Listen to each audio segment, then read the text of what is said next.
In this recording in our series of thread milling, we'll be going through our technology page.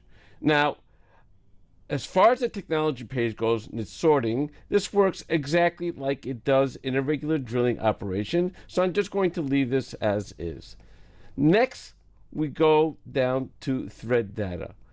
You'll note that we have internal or external. In this case, I'm working internal on this hole over here. And you'll see we have our major diameter and minor diameter, and this is chosen automatically from the tool that we have chosen. You can always make changes if needed.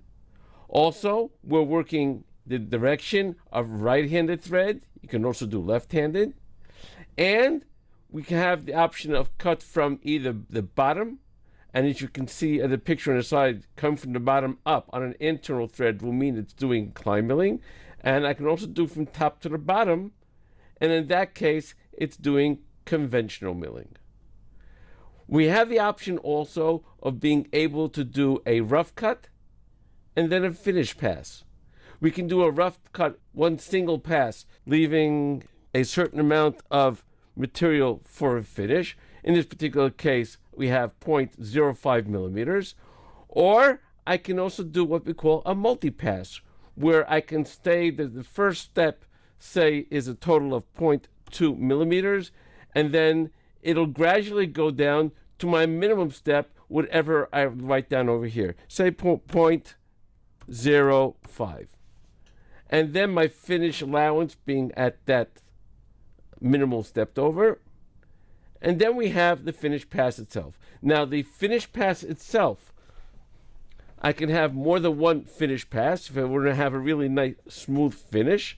And also, we have the choice of start angle. Start angle allows you to start the thread at a specified angle on top of, from the top of the part.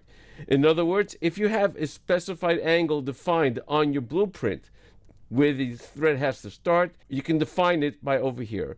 By default, it's 0, and that's enough for what I need. Let's go for a moment now into link.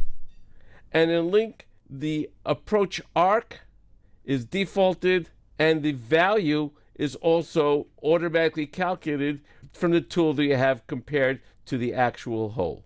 Let's do save and calculate, and let's take a look now at the simulation. We'll take a look at the simulation on Solid Verify, and we'll run it slow. And as you see, it's going in and going up all the time, slowly moving, removing more and more material until it gets to the very end.